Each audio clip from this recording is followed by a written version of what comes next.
Welcome, everybody, to another edition of The Teams ahead of our clash against Geelong down at the Cattery. It's round 19 and it's Callum Wilkie's 150th game. And what's more impressive is that it is his 150th consecutive game since debut, which is an achievement in itself, considering where he came from too. He's blown me away with his career so far, and kudos to him.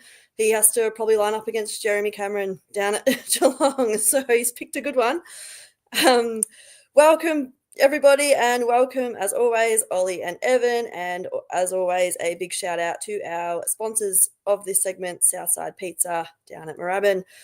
Ollie and Evan, firstly, I'll get your thoughts on the weekend's game against the Hawks. I myself getting quite used to these honourable losses, which is a bit unfortunate. A few people, I think, are saying they're sick of these honourable losses, but I think from my perspective, it really is just where we're at the moment, and that reality check is probably not what a lot of Saints supporters want to hear, but if I'm honest, actually kind of like where we're heading. I'm just really disappointed that we didn't get the 4 points because I really thought we deserved it. I think I just said we played the Hawks, the Swans. So I'll get, living in the past, I'll get your take on our clash against the Swans. Like there's a lot of, like you said, there's a lot of positive, a lot of negative as well going around after the last few weeks. But I think overall it's a good result without winning, if that makes sense. The best possible result losing. I thought we were in control for a lot of the game. And then you could just see this sort of class that Sydney have take over towards the end of the game. And, it might end up being a blessing in disguise because last year we won a few at the end of the season. Obviously, we still got a good pick, but it might be the character development that a lot of the guys need, a few close losses against good sides that really put the fire in their belly for next year and be able to top up with the top 5 draft pick potentially. Yeah, I'd agree there. I'd say it was my favorite loss of the year, which is a weird bar, but yeah. And as you say, I'm not big in the whole folding at the end of the year, but it's how you sort of, if you're gonna have to lose, that's how you want to do it, competing throughout the entire way. I was really excited with what I saw from some of the younger players and older players, but in the same way that maybe it's good practice learning how to fight in a close game, I am still sad that they weren't able to learn how to win in a close game, because that is a skill on all of its own. Mm-hmm. We're seeing it a lot with North Melbourne. Now that they are competing in games for the first time in 4 years, that they just don't know how to hold on or to get over the line in a lot of times. So that is a skill in itself that some of our kids need to learn. So this would have been a good game to work out how to hold on to a 5-point margin, but wasn't a be. Yeah, absolutely. There was definitely a lot to like from my point of view, but yeah, just shattered probably more for the players than anything to not get the chocolates. I mean, I really enjoyed us flying the flag a bit more passion, getting amongst it. I loved Max Heath's tackle on Grundy and the boys just getting stuck into him. I was off my seat, which is pretty rare, cheering them on. So love to see that. And yeah, I think speaking of Heath in the ruck, will get stuck into the midfield, and yeah, I thought he was okay on debut, a pretty solid debut without getting the disposal numbers perhaps, but I really thought he straightened us up and helped sort of our structure and a few other boys get into the game a bit more. So maybe that can lead into our discussion regarding the midfield, who on the whole I think are continuing to improve each week. Yeah, I think it was definitely good to have him out there. I think from what I've remembered, we're all supporters of the second ruck sort of role to help row out, particularly this year where he's struggling a bit. And Heath, while I've liked Keeler's efforts, Heath just looked ready in the AFL sort of size. He was already standing above a lot of players in there. So he looked ready for it, particularly with that tackle. That was great. But looking at the midfield, I am forced to give flowers to someone that I've been on very hard on for the entire year, our skipper. That is like the quintessential perfect Jack Steele game. There might have been moments, but we keep saying, or at least I keep saying, 14 tackles is great, but if you look at Geelong, their third midfielder, Atkins, is doing that, not their skipper. Whereas this game he comes along, he still gets the 11 or so tackles, but 9 score involvements, a goal. He's leading the way forward through the stoppage and not just putting the pressure in after the fact. So that is what I might be asking a bit, but what I want to see every game, where he's a key component of us going forward and not just keeping the pressure up, because there are plenty of teams that can do a pressure rating of 190. Yeah, and I think on Steele, pretty sure Woody spoke about it in his video. He didn't blast like we've seen him doing. He seemed a little more composed with the footy, which is good to see, not only for himself, but he's the captain of the club. So, guys take after him. We saw guys like Garcia, who's been a culprit of that as well, sort of not necessarily slowing himself down, but being more, having thought through what he's going to do with the ball, which was really nice. I think it would be a real shame, but I could see Boxall having get sent to the twos again. I don't know why, but he's playing 60% game time. I thought he looked good when he got on the ball. I think everyone sees that. So hopefully that's not the case. And Windy keeps tearing it up. Every single week in the last 4 to 5 weeks, he's been one of the best players. His career high disposals. He looks really comfortable. And I know I've said that over and over in the last few weeks, but he genuinely looks like he's got a role and he's worked on it, and now he's showing what he can do. So that's really good to see. Yeah, absolutely. Onwards and upwards for Windy. I've been really impressed with his season. And now all of a sudden I'm thinking about another player who's out of contract, which hadn't really crossed my mind all that much. And then all of a sudden it's like, oh no, like we've got Naz and Windy, I believe, who are out of contract. So really hope they both can get in each other's ears as good mates and sign together. Perhaps would make every Saints supporter's day and year after the year we've had. Just give us something and sign up, and onwards and upwards for next year. And I've kind of bypassed the ins and outs, jumping straight to the midfield. I'm just a little bit over the extended bench, and gets to be a bit of same old with who's in and who's out. Obviously, we've got the forced out with Dan Butler with that nasty elbow injury. But talking about the midfield, there's a lot of players here on that extended bench that would probably come in to the midfield. Do you sort of see any further changes regarding, obviously we're going to have Dan Butler come out, but do you see any further change? Like, are you thinking based on Boxall that he comes out and maybe we see 2 ins? We did have quite a good performance in the VFL on the weekend. Darcy had a really good 30-plus disposal game. I think he played predominantly in the midfield. Ari had a good one on the wing. What is sort of your changes you'd like to see? I'm noticing a few comments not really rapt to have Jones in that lineup. So what's sort of your take on that? I think Jones might just be there for just because they need to add people. Well, actually, I suppose they don't need to add people, but they usually choose to. I feel like if we're going for a small forward type role, then it has to be Wilson. Other than that, I thought Ari 25 and a goal on the wing in a full game is pretty impressive.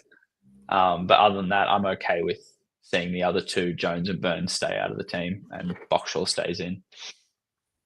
Yeah, we've probably got enough midfield depth in there. But I think you were saying before this, Ollie, that Garcia might have a bit of a hand issue, was it? So potentially Jones is just there as that pure midfielder emergency in case Garcia isn't quite up for scratch day off. But yeah, I think you're right. Wilson for Butler seems like a pretty easy switch. I think the opponent's extended bench is even more painful than us because they've got a few players there that can really change how they look, and I can see 6 or 7 of them getting a game. So we'll see how they end up lining up. Exciting in all the worst ways to see SDK and Stengel back for this one. Obviously, a solid key defender and a dangerous small forward. So that just adds a bit more pressure on both ends of the ground coming back into this one.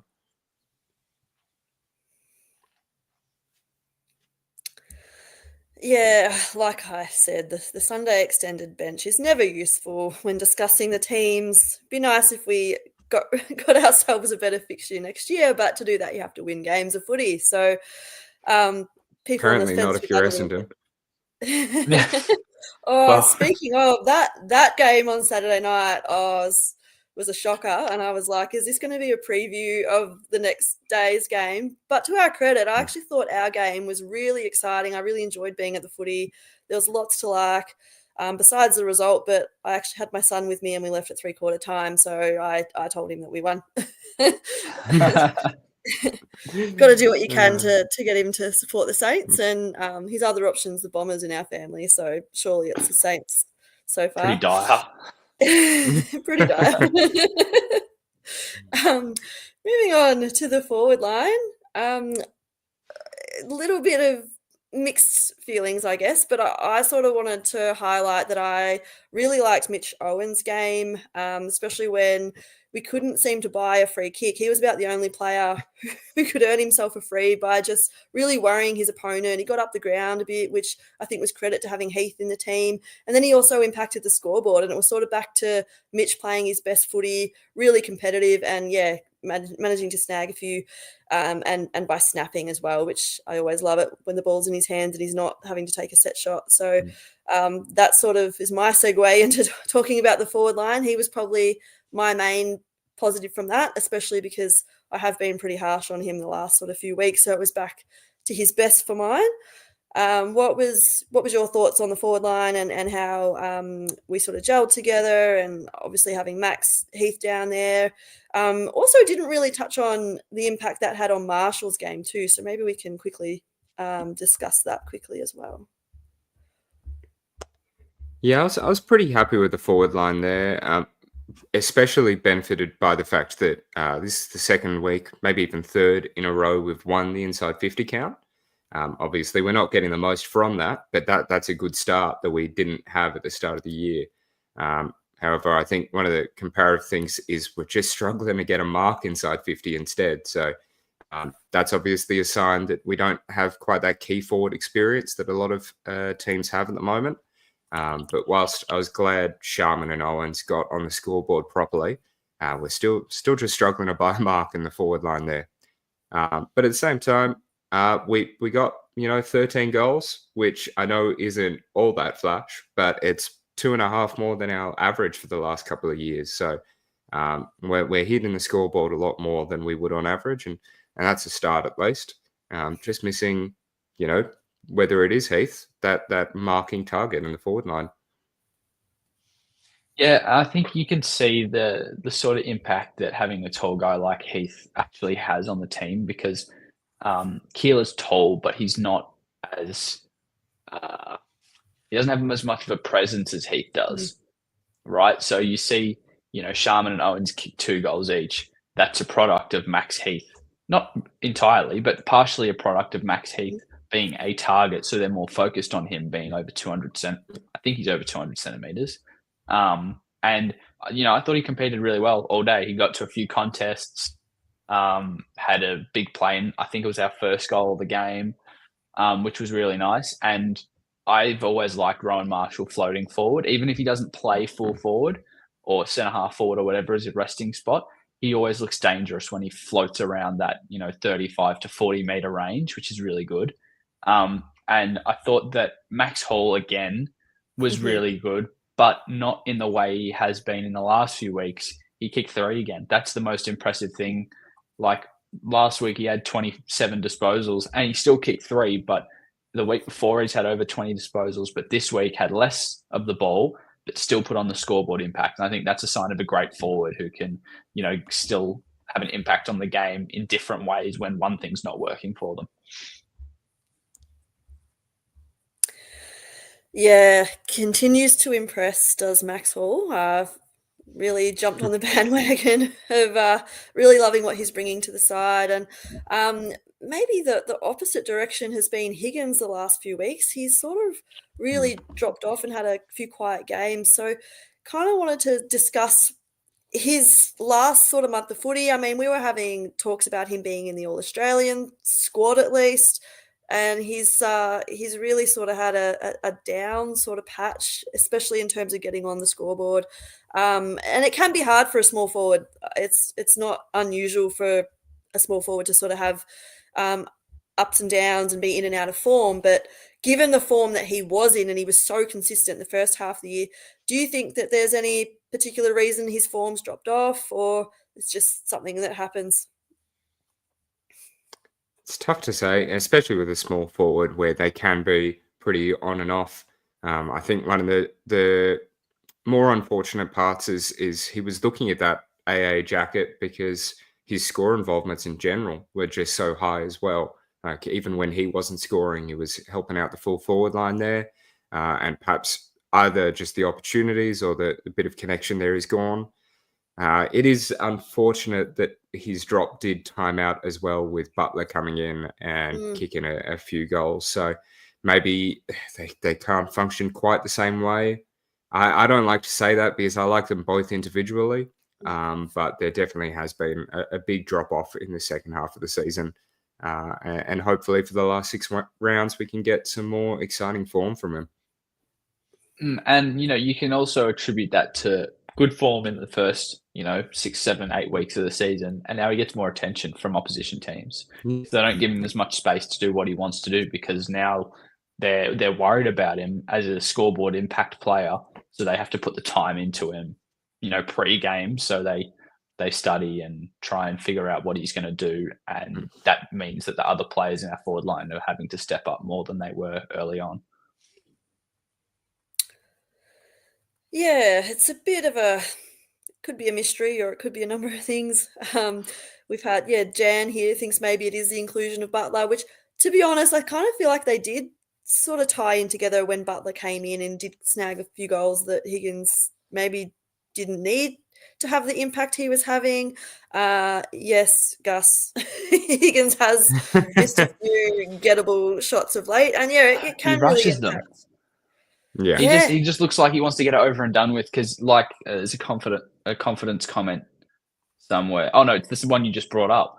That he just looks like he wants to get it out of the way because there's less pressure when people aren't focused on him actually walking back and taking his time.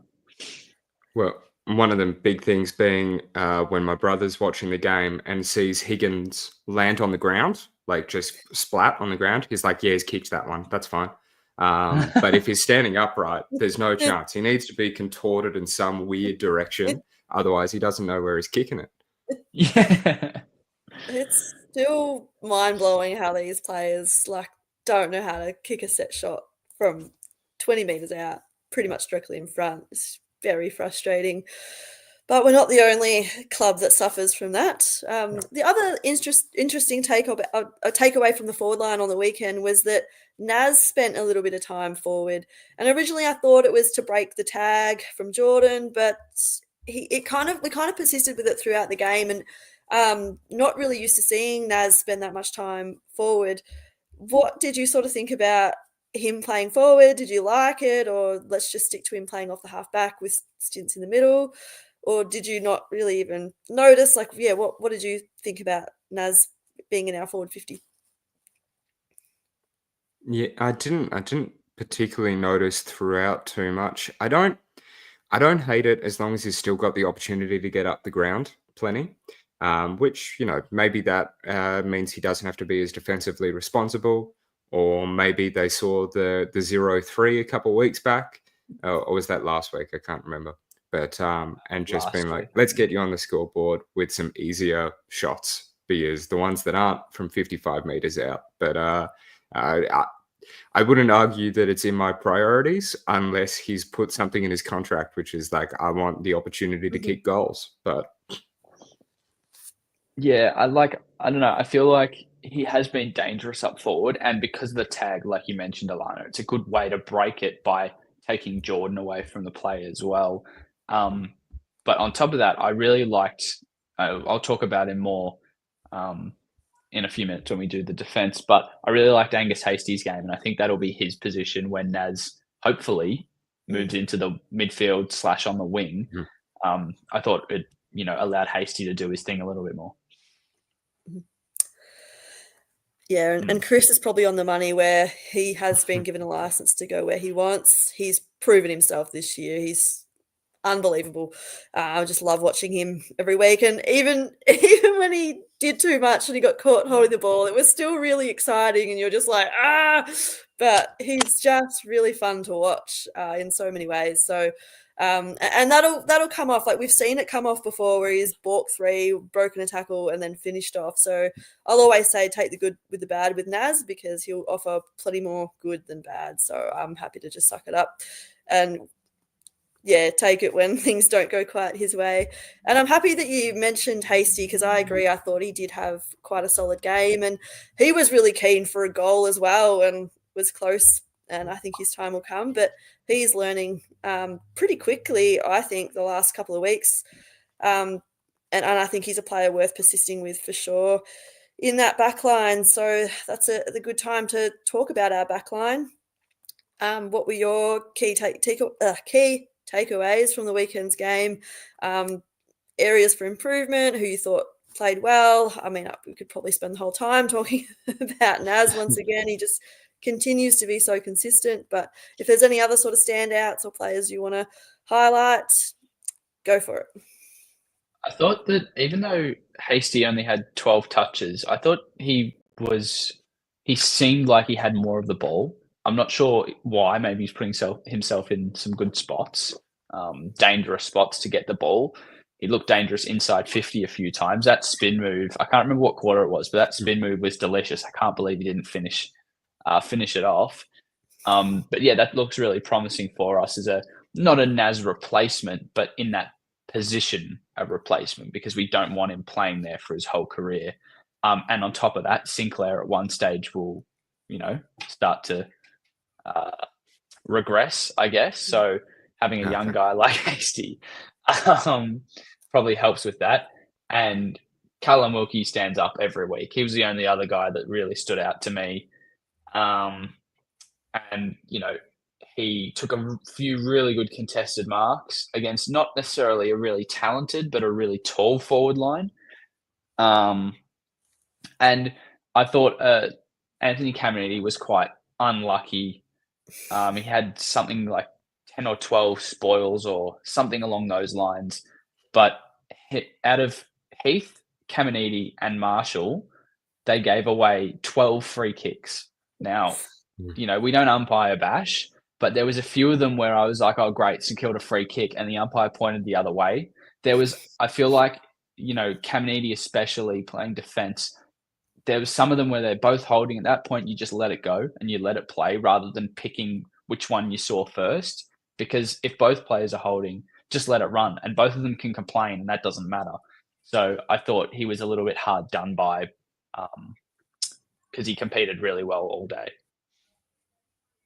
Yeah. The talls down there are looking more reliable. I'm a bit upset that we weren't able to hold on in those last minute or so as far as stopping the scores go. We've got great intercept and spoiling members there, but that comes with the territory. Goulden's a bloody good player, so I won't think about that too much. But as you say, Wilkie, another great performance, 150 games of them.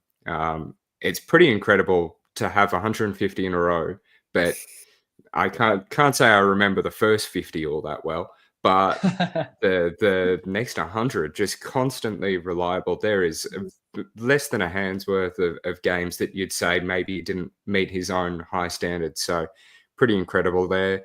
As you say, couldn't have come up against a more difficult team in some ways for his 150th, but Cats at GMHBA will be interesting.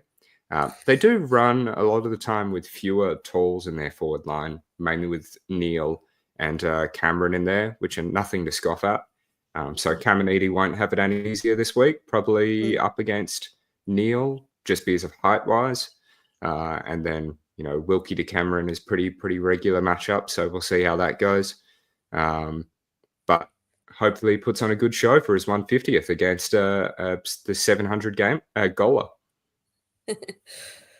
Yeah, I really, really hope so. He is Mr. Consistent, Mr. Reliable. So hopefully we can get it done for him down in Geelong. Would be nice. We are well and truly due for a win, and we've been so close.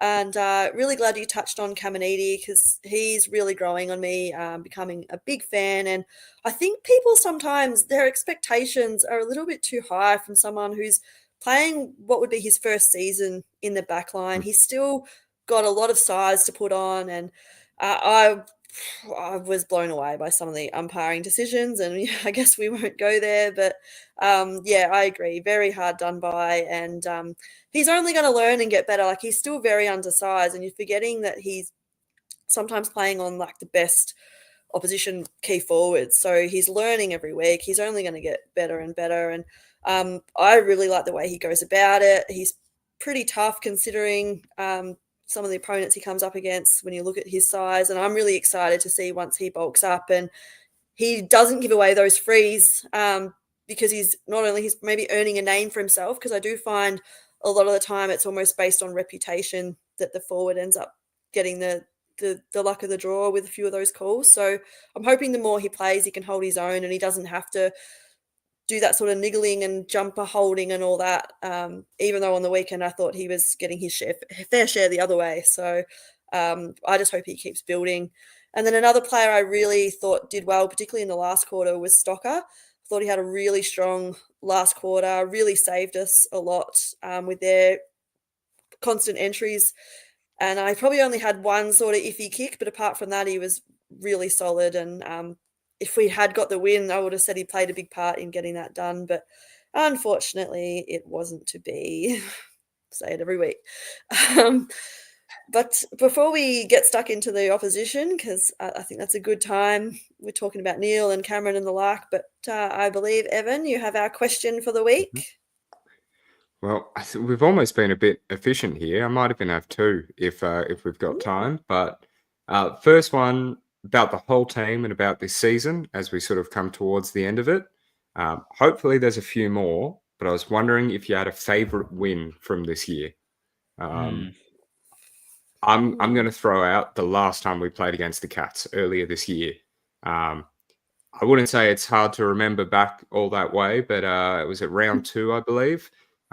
First 3 quarters were phenomenal. Last quarter, we made do, but that was the kind of game where I thought we were learning how to win, sort of thing, how to hold on to a win and be really positive there.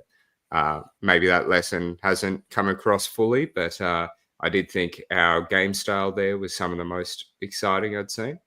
And we had a lot of players stand up, particularly looking at the new look midfield. So I think we're a different team than where we were in round 2. But at the same time, I think some of the positives from that one still hold on. And it was a bloody good watch, as always, to watch us beat Geelong. And hopefully we get it twice in a year. That's a good question. I think I'm tossing up Freo and Port Adelaide just because we played in Adelaide 3 times in the first 5 weeks, and Port seems to be, to be honest, both of the Adelaide teams we seem to lose to all the time, and we always seem to play them at Adelaide Oval. I don't think I've seen us play the Crows here in years. But yeah, the Freo one was also good because it was a sort of a party time game because they scored so little points and we just kind of kept piling it on. Not sure. I mean, can I be honest and say my choices are pretty slim? Haven't had a lot of wins this There year. is that. What do we got? We got Geelong, Richmond, Freo, Melbourne. Yeah. Port. I will say Freo was very enjoyable because up until half time we just couldn't put it on the scoreboard, and I think everyone was talking about like, oh, this is another typical St Kilda boring game. But I was sitting there at half time like, no, if we could just take our chances, this would be like, we'd be killing it. And then we came out and executed in the second half. So that was probably a lot of fun, that one. But I mean, like obviously no one's going to pick Richmond because you're expected to beat Richmond. But I did love that it was an 80-point thumping because it's Yeah. been a while since we've done that to a side. So I'll always enjoy an 80-point demolition, no matter who we're playing. But I probably can't really go past beating the Cats, and I hope I'm saying that at the right time ahead of playing them. I think I'll go with Freo for the same reasons. Like, you know, like you said, taking our chances, and it was finally clicking in that game, but obviously not all season. But like, if just a special mention, I think my moment of the season is that Liam O'Connell mark at the end of the Cats game. Mm. You know, it's his second game. You know, we didn't necessarily expect to see him at all, especially that early on in the season. I don't think, from what I know, I wasn't really expecting him to play. And to do something like that in your second game is pretty big. 100%. I'm pretty disappointed not to have seen O'Connell more often this year, and probably just because of that moment. I reckon that's the kind of moment that gives you another 4 or 5 games that year. It's also Taru. It's probably playing that spot, but yes, yeah, absolutely. Another rapid fire question. This one more individual based. If you could sign one person on till 2030, I don't know everyone's contract off the top of my head, but if you could nail someone away and say you're in the squad till 2030, here's a 5-year contract, who are you picking? Well, there's an obvious one, isn't there? There is the obvious one, yeah. But aside from the obvious, I would say Marshall, I think. Okay. Because there's rumours of him leaving if we get TDK, or it sounds more like when we get TDK. But if I were running the club or, you know, had a say in the club, I would want Rowan to commit to the 2-ruck strategy because it worked last time.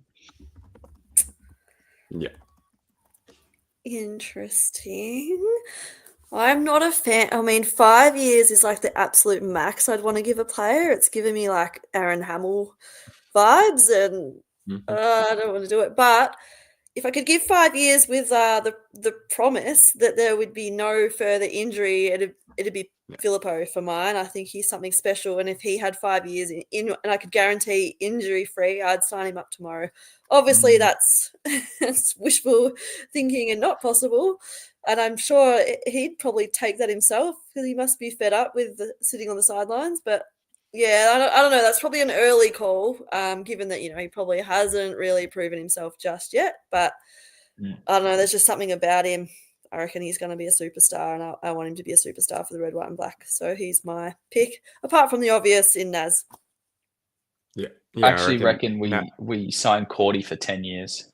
That would probably be very typical St Kilda. Yeah. Bring Brad Crouch back and sign him for another 3. No, I reckon Naz and Windy are the obvious ones. They are, in a way, is maybe what you want your midfield to be built of in the next little while. I think no one even has to second guess those ones in a way. You just go, yep, here's the paper. So hopefully we get some good news soon. Also, I really hope we don't go into next season, and this is an AFL thing as a whole, and like round 2 already be talking about contracts for the next year.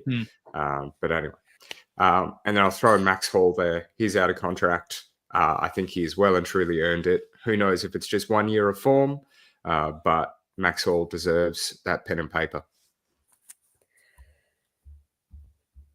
I was very close to saying Max Hall, but I figured everybody already knew. I mean, everybody knows how much I love Filippo too. So it's always going to be between the two, wasn't it? Gus said bring Hanbury back, which is nice. Yes, I was going to bring that up. I don't want to think about it. I was thinking more pivot from Hanbury and go Dean Kent. I don't know why it came to mind. If we signed Hanbury for a 3-year contract, we'd get 3 more games out of him. So yeah, well, if we're lucky. He's been playing Kabaddi, I think. Yeah. the Australian Kabaddi team, or for whatever reason. Oh. Nathan Freeman. Yeah, we've had a few good ones, haven't we? It's one way of Dear. putting it. All right. Good questions there, Evan. Very thought provoking, and hopefully we can stop talking, like you said, about bloody contracts and just sign. Why does it take so long? Obviously, the obvious reason that we don't want to think is the case, but let's move on and talk about our opposition, who I really don't want to talk about, but we will because that's the segment. Geelong, let's just call it what it is, in my least favourite team. What do we think coming up against the Cats, who unfortunately, once again, are a pretty formidable side? I don't even know where to start because they've got brilliant players all over the ground. Maybe we can look at the key matchups and I guess who you're most concerned about. Anyone you think we maybe possibly tag. Yeah. Where do you I think, like, I don't know. What worries me the most at the moment, weirdly, is Shannon Neal. If you look at his form across the first 1, 2, 3, 4, 5, 6, 7, 8, 9, 10 games of the season, he kicked 8 goals across the first 10 games, and in the last 7, he's kicked 19. And I think that's a Caminiti matchup, like I think you said earlier, Evan. And that worries me a little bit. I just think he's too tall and he's got too good hands for it to be just a Caminiti job. I think he'll need a bit of help considering Cameron moves up the ground a little more. Yeah, and they've got plenty of other talls that can move through there from across the ground. So that will be a tough matchup, particularly because Neil's got the sort of the body on Caminiti sort of thing. So we'll see how they line up. I reckon if you look list to list, this is one where it gets a bit scary. But I think strategy-wise, which we'll get into in a second, I'm still hopeful, particularly with the Cats coming off that game against the Giants. I reckon there's some real lessons that can be learned from there, and the kind of stuff that Ross takes into account. But line by line, they're pretty scary. We've got to make sure Myers and Holmes in particular don't get their hands on it too much, because their damage is just extreme. You've got Bailey Smith in there who's having a great Supercoach year, but he's perhaps a little bit less dangerous as far as a score involvement goes. So really got to be careful of those unique kickers running through the midfield. And then, as has been a problem all throughout the year, shutting down those intercept defenders. They've got Jack Henry back in the team. He's in good form. They got Tom Stewart, who's had a bit said about him this week, but still in good form.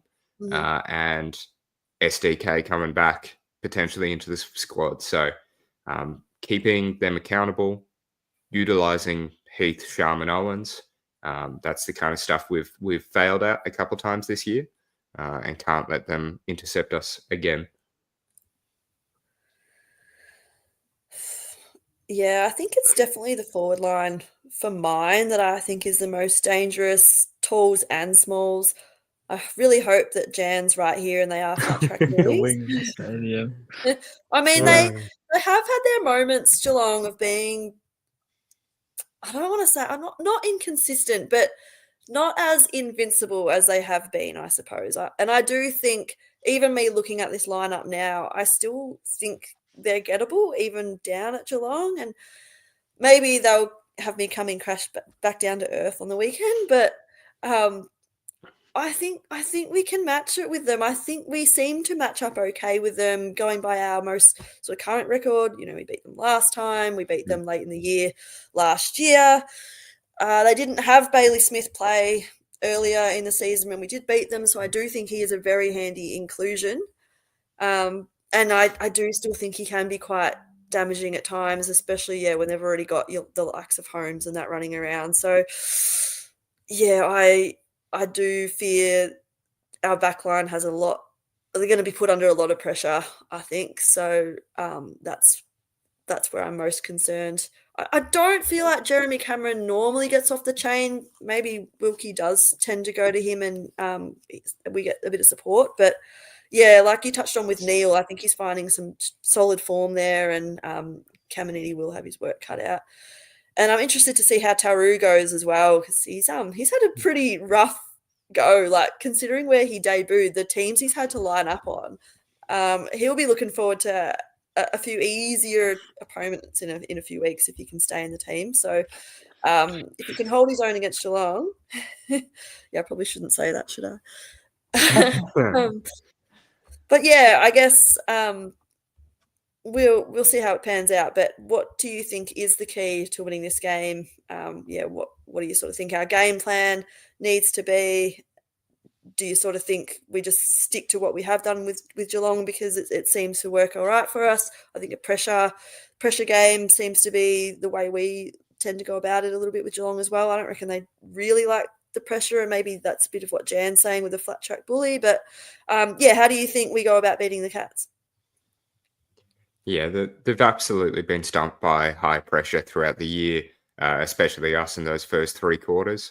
But while you never want to copy another team, I think the Giants did a really good job last week. It was a good watch just by itself of using that corridor and being really effective through there, pushing the speed there, a lot of leg speed even, which maybe we don't quite match it in leg speed apart from a couple of players like your Nazes and Sinks and stuff. But continuing to do what we did the last two, against the Swans, and come out the front of the stoppage there. It's what we were crying for when Naz went through there. And this week they really, really took advantage of it. So don't go back to long bombing.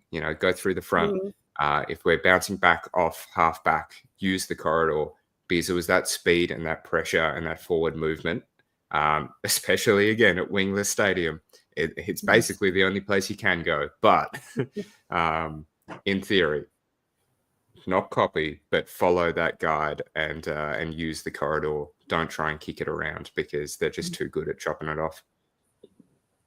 Yeah, I think, to be honest, Obi-Wan's hit it on the head. They said, we'll win because St Kilda. That just makes sense. And then lose to the worst in the comp and then, beat the Cats twice. So, that makes the most sense to me.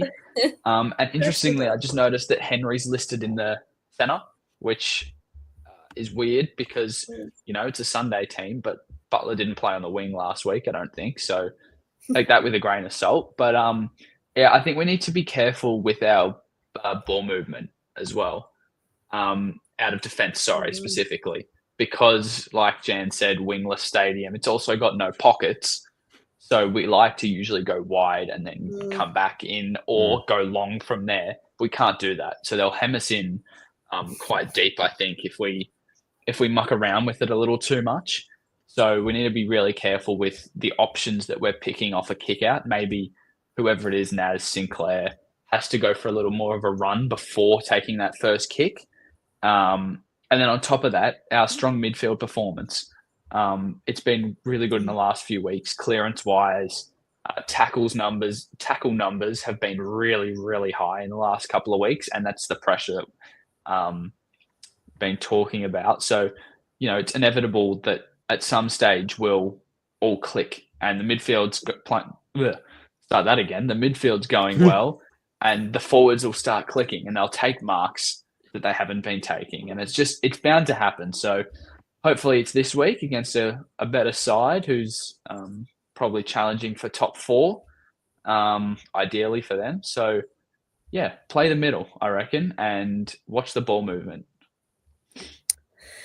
Yeah, definitely. It's probably one thing I've noticed with our midfield the last maybe month or so is I was getting so sick and tired of the opposition and how easily they were going about it at centre clearance, and the amount of clean clearances they get, just uncontested, waltzing out of there, hitting up their forward like it was a trading drill. And I feel like the last month we've got really good at stemming that and putting a stop to that. And then not only that, but getting our own clean clearances as well. So we really have to keep that up to be any chance against this side. And then once we do that, we really have to take our chances. If we don't take our chances, we don't win this game. And I think it's been the story of this year, really, where we just haven't converted enough of our opportunities, and it's come back to bite us. So that's sort of my take, and it's probably a pretty simple one. You score more than the opposition, and you take your chances, you win the game. Who would have thought?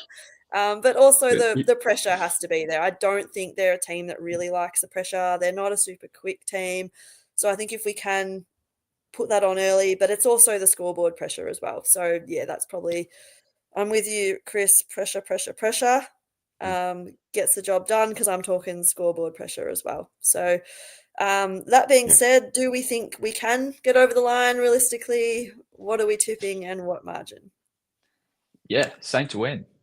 I'm not gonna, the drill by now. When it's my turn to tip, although I think it's been really telling in this episode specifically, Alana, your sighs have been really deep before talking, and I'm like, I feel like that just shows all of our mindset at this point. Talking about St Kilda, it's like, we're just over it, We just want to see a good Saints team. So hopefully next week you won't need to be sighing like that, and it'll be a more happy and positive episode. And we get the win. I reckon we'll win by 19 points. No big call this week. Let's just win the game, please. Nice. Yeah, it's very true. And last week was one of the rare weeks where I tipped us with full confidence. But I turned the game on, and within a second, all that confidence just drained out of me. And I was like, oh, there that goes. But I think you're right, Alana, as well, in regards to that scoreboard pressure. I just looked back, and as a reminder, the last time we played them this year, it was 98-91, 15-8 to 13-13. So they had more scoring opportunities than us. But that was got to be one of our cleanest games going forward, and actually making the most of it. Not quite 100, but we used our shots. So if this was at Marvel, I would back us in. But as I listed in our notes, GMHBS, I don't know if I rate this game all that positively. So I'm going to say we're going to go down by 7 points with a shocker of a call with 4 minutes to go. Oh, man, don't do that. There was one on Paddy Dangerfield the last time we played them down there that made it literally made me leave the house that I was in. Like, I got up and left. But that's my guess. Oh God. Our hearts can't deal with that. I can't deal with that. That's literally so brutal. Kilda's probably aged my heart about 20 years. Correct. Oh no, that's just absolute worst case scenario. No, I need to end that on a positive note now. No, we're going to win. Surprise everyone. 25 points, I'm going to say, because I don't need any more sighing, number one, but I don't need any more heart pressure at all. And the Saints are really good at doing Lower that the to blood everything. pressure. Yeah, I don't know if you have the watch that when you watch it, like when I watch a Saints game, it says like you've got an abnormal heart rate, and it's like, relax, I'm just watching the footy, like it's fine. It literally only happens when I'm watching the footy, pretty much. So it just says it all, doesn't it? I really am going to die of a heart attack watching this team. So I will end it there with a 25-point victory over the Cats at the Cattery. Sounds good. Tell her she's dreaming, but that's how I'm going to choose to end this, because Evan, I can't even go there with your prediction. That's just horrid. Nightmares. Thank you to everyone. Not looking forward to the game. Yeah, I thought Sorry, I was. I've ruined it in advance. There's a reason this is a 2010s card. Maybe you're just the most realistic. Anyway, yeah, we'll probably. see. Watch this space. Thanks as always to everyone for tuning in and all your comments. Hopefully you can get down to the Cattery and even up the numbers down there. I don't even like going to Geelong these days because there's just too many Geelong fans around. Other than that, it's a great place. So get down there and support the boys if you can. Thanks as always, Evan and Ollie, for the discussion. Great fun as always, especially considering it's been a drought in terms of wins. So thanks for sticking by, and hopefully we can say it every week, but maybe there'll be no sighing from me next week and we'll all be cheering. I'll put on a Saints beanie if we win. Yay. Sounds good. All right. Thanks, everybody. As always, go Saints. Go Saints. Go Saints.